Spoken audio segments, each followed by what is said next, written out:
وعلیکم ورحمۃ اللہ وبرکاتہ نحمدہ ونصلی علی رسولہ الکریم اما بعد۔ معزز برادران اسلام اور ہمارے ہندو بھائی اور معصوم بچیاں اور ہمارے معصوم بچے، آج ہم سب کے لیے بڑی خوشی کی بات ہے کہ آج جس دن ہم یہاں ہندو اور مسلمان جمع ہیں، یہ 15 اگست کا دن ہے۔ 15 اگست ہندوستان کے اندر ایک بڑی تاریخ رکھتا ہے، ایک بڑا گہرا سمندر کے مانند یہ دو الفاظ ہیں، 1 اور 5، 15۔ آپ کو معلوم ہونا چاہیے ہندوستان کی آزادی 15 اگست کو ہوئی۔ اس آزادی کے پیچھے ہم لوگ یہاں جمع ہو گئے، خوشیاں بنا لی، لڈو کھا لیے، بیان کر دیے، لیکن جن لوگوں نے شہادتیں دیں، جن لوگوں نے اپنے ماؤں نے اپنے بچوں کو یتیم کیا، جن عورتوں نے اپنے شوہروں کو چھوڑا، یہ وہ دن ہے۔ ہزاروں لاکھوں لوگوں نے اس ملک کی قربانی کے لیے آزادی دی، ہمیں اس کا اندازہ نہیں ہے۔ اندازہ ان لوگوں کو تھا جو لوگ قربانی دے کے چلے گئے، ایک تیار چیز ہمیں دے کے چلے گئے۔ آج ہم اس کی ناقدری کر رہے ہیں، آج ہم لوگ اس کی قدر نہیں کر رہے۔ کچھ فرقہ پرست طاقتیں، کچھ قوم کے دلال اس ملک کو توڑنا چاہتے ہیں، اس ملک کو برباد کرنا چاہتے ہیں۔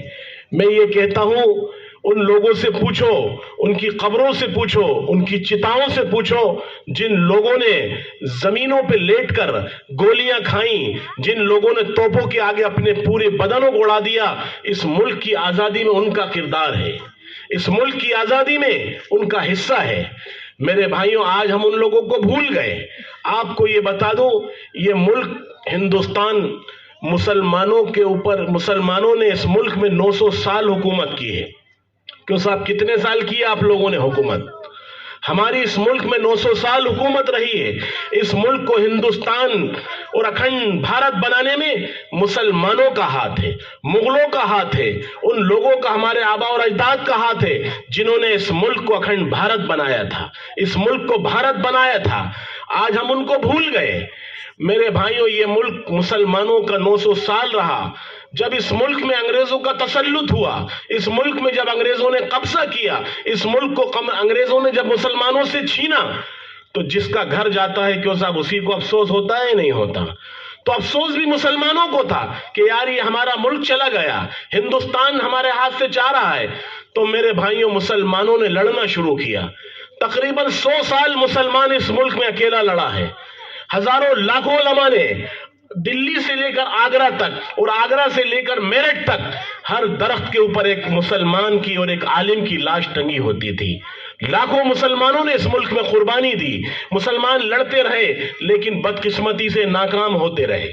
ہم اس ملک میں اکیلے جنگ نہیں جیت پائے، مسلمان لڑتے لڑتے تھک گئے۔ جب ہمارے مسلمانوں نے دیکھا، ہمارے آبا اور اجداد اسلاف نے دیکھا کہ ہم اس ملک میں جنگ نہیں جیت پا رہے، تو پھر انہوں نے مشورہ کیا کہ ہم اس ملک کے اندر ہندوؤں کو ساتھ مل کر لڑیں گے تو ہم جب جا کے کامیاب ہوں گے۔ پھر اس وقت ہم سب کے بڑے، اس ملک کے سوتنتر سنگرام سینانی، مجاہد آزادی، جن کا نام آپ گاندھی جی کے نام سے جانتے ہیں، جمعیت علماء کے بزرگوں نے، ہمارے اسلاف نے، ہمارے اکابرین نے گاندھی جی سے یہ کہا، گاندھی جی ہم جنگ اکیلے نہیں جیت پا رہے، ہم یہ چاہتے ہیں اس جنگ کو ہندو اور مسلمان مل کے جیتے ہیں، اس جنگ کو ہم آپس میں مل کے لڑیں گے تو کامیابی ملے گی۔ پھر اس وقت آپ کو ایک تاریخ کی بات بتاؤں، گاندھی جی کو ساتھ میں لیا، گاندھی جی نے کہا کہ ہم تیار ہیں ساتھ میں جنگ لڑنے کے لیے۔ گاندھی جی سے کہا کہ آپ ہمارا ساتھ دیجئے اور پورے ملک میں دورہ کریے، پورے ملک میں سفر کریے اور سفر کر کے اعلان کریے اور یہ کہیے کہ آج سے ہندو اور مسلمان مل کے اس ملک میں جنگ آزادی میں حصہ لیں گے۔ پھر گاندھی جی کی سب سے پہلی تقریر دلی کی جامع مسجد آج بھی گواہ ہے، وہاں کے ممبر پہ بٹھا کے گاندھی جی کو، جہاں پر امام خطبہ دیتا ہے جمعے کا، وہاں پر گاندھی جی کو بٹھا کے گاندھی جی کی تقریر کروائی دلی کی جامع مسجد سے، اور اعلان کیا کہ آج سے اس ملک میں ہندو اور مسلمان ہم ساتھ مل کے جنگ لڑیں گے، اور اس کے بعد لڑنا شروع کیا۔ پھر یہ ملک 1947 کو 15 اگست کے دن یہ ملک آزاد ہوا۔ آج ہم اس ملک کے اندر آزادی کی سانسیں لے رہے ہیں، آج ہم ہندو اور مسلمان مل کے آپس میں زندگی گزار رہے ہیں، پیار محبت سے رہتے ہیں، اتفاق اتحاد سے رہتے ہیں۔ لیکن مسلمانوں، بدقسمتی سے کچھ لوگ یہ چاہتے ہیں کہ یہ امن ختم ہو جائے، یہ سکون ختم ہو جائے، بھائی چارہ ختم ہو جائے، کیونکہ وہ باہر کی طاقتوں پر کام کرتے ہیں، باہر کے لوگوں پر وہ ایجنٹ ہیں، باہر کی ان کی طاقتیں ان کے ساتھ کھڑی ہیں۔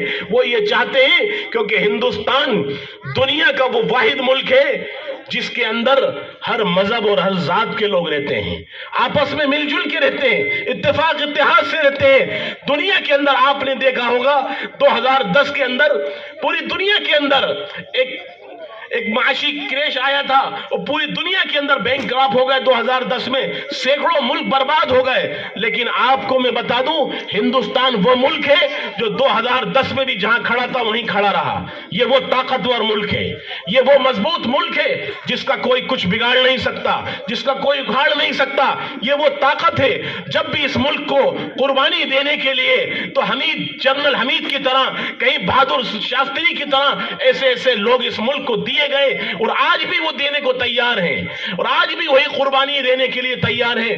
مسلمانوں، ہندوؤں، میں آپ تمام سے یہ کہنا چاہتا ہوں، اگر اس ملک میں نفرتوں کا بازار گرم رہا، اس ملک میں نفرتیں اسی طرح چلتی رہی، تو یہ ملک ہمارا بچے گا نہیں، یہ ملک ہمارا ختم ہو جائے گا، یہ ملک ہمارا ٹوٹ جائے گا۔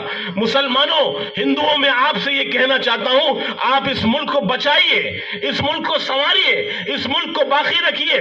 اگر یہ ملک باقی رہے گا تو ہم اور آپ بھی باقی رہیں گے، ہمارے اور آپ کے گھر بھی باقی رہیں گے، ہمارے اور آپ کے مکانات بھی محفوظ رہیں گے، ہمارے اور آپ کے اندر محبت رہے گی تو ملک میں محبت رہے گی، ملک میں محبت رہے گی تو ہمارے پڑوس میں محبت رہے گی، ہمارے شہر میں محبت رہے گی، ہمارے ہندوستان میں محبت رہے گی۔ مسلمانوں، یہ ملک بڑا طاقتور ہے، یہ ملک بہت مضبوط ہے، اس کا کوئی بال باکا نہیں کر سکتا، لیکن ضرورت اس بات کی ہے کہ ہندو اور مسلمانوں کو آگے رہ کے کام کرنا ہے۔ اور میں تو خاص طور سے یہ کہتا ہوں، اس وقت تو آج اس ملک کے اندر نفرتوں کی ہوائیں چلائی جا رہی ہیں، لڑائیاں پیدا کی جا رہی ہیں، جھگڑے پیدا کیے جا رہے ہیں، آپس میں نا اتفاقیاں کی جا رہی ہیں۔ مسلمانوں، جو باہر کی طاقتیں وہ خوش ہو رہی ہیں، وہ تھالیاں بجا رہی ہیں کہ اچھا ہے یہ لڑ رہے ہیں، کل جب یہ لڑیں گے، آپس میں مریں گے، آپس میں کٹیں گے، پھر ہم آگے انوالو ہوں گے، ہم آگے اس میں دخل اندازی دیں گے، پھر ہم آگے اس ملک پر قبضہ کریں گے۔ وہ یہ چاہتی ہیں۔ تو میں ہندوؤں سے خاص طور سے یہ کہنا چاہتا ہوں کہ ہندو بھائیوں سے میری درخواست ہے، اس ملک کی گنگا جمنا تہذیب کو، پیار محبت کو باقی رکھیے۔ محبت رہے گی تو ہم اور آپ رہیں گے۔ تو میں اپنی بات کو زیادہ طویل نہیں کرتا، اس لیے کہ یہ ملک بہت محبت سے، پیار سے، بڑی قربانیوں سے بنا ہے۔ بڑی قربانیوں کے بعد ہم اور آپ اس ملک میں رہتے ہیں۔ مسلمانوں، آپ کو یہ بتا دوں کہ انگریز 7 سمندر پار سے آیا اور اس ملک کو لوٹ کے لے کے چلا گیا، لیکن کبھی کوئی تاریخ میں مسلمان یہاں سے لوٹ کے کوئی باہر نہیں لے کے گیا۔ ایک مثال بتا دے، سینکڑوں مثال ہمارے ہندو بھائیوں کی ہیں جو اس ملک کو لوٹ کے باہر، انہوں نے سوئس بینک میں، باہر فارن میں انہوں نے پیسہ جمع کیا، لیکن مسلمان کا کہیں نہیں ملے گا کہ کسی نے باہر پیسہ جمع کیا، کیونکہ اسلام میں پیسہ جمع کرنا منع ہے، زکوٰۃ ہے۔ غریبوں پہ خرچ کرو، مسکینوں پہ خرچ کرو، یتیموں پہ خرچ کرو۔ مسلمانوں، یہ مسلمانوں کا طریقہ ہے۔ میں ہندو بھائیوں سے بھی کہنا چاہتا ہوں کہ آپس میں اس ملک کو، محبت کو باقی رکھیے۔ میں قسم کھا کے کہتا ہوں، میں نے دیکھا اس ملک کی طاقت کو، میں نے دیکھا بہت قریب سے۔ میں نے باہر جا کے کہتے ہیں، لوگ یہ کہتے ہیں کہ ہندوستان تو وہ ملک ہے جو دنیا کے اندر کوئی اس جیسا ملک نہیں ہے، کیونکہ اس کی وجہ یہ ہے کہ کہ ہندوستان کے اندر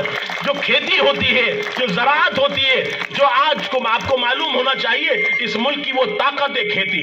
دنیا کے اندر کہیں کھیتی نہیں ہوتی. 80% اس ملک کے اندر کھیتی ہوتی ہے، جس سے ہم اور آپ اور کسان لوگ اس سے فائدہ اٹھاتے ہیں. اس کی معیشت چلتی ہے، اس کی اکنومی چلتی ہے، اور یہ ملک ترقی کرتا ہے. اور یہ ملک آپ کو بتا دوں، مسلمانوں سے یہ کہتے ہیں مسلمانوں نے کیا دیا، مسلمانوں سے سرٹیفکیٹ مانگتے ہیں مسلمانوں کی قربانی کے لیے. ارے مسلمانوں نے یہ دیا کہ ابوالکلام آزاد نے اس ملک کو ایٹم بم دیا، یہ دیا مسلمانوں نے.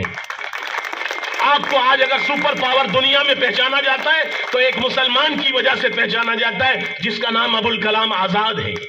اور دوسرا ابوالکلام آزاد جو اس ملک کا، جس نے شکشا، جو وزیر تعلیم تھے مولانا ابوالکلام آزاد، وہ بھی مسلمان تھے، جنہوں نے اس ملک کی تعلیم کا نظام بنایا، یونیورسٹی کا نظام بنایا. اس کا نام بھی مسلمان ہے، مولانا ابوالکلام آزاد. اور جس نے اس کو سپر پاور بنایا، اس کا نام بھی ابوالکلام ہے، جس نے اس ملک کو، ہندوستان کو ایٹم بم دیا، میزائل دیا، ٹیکنالوجی دی.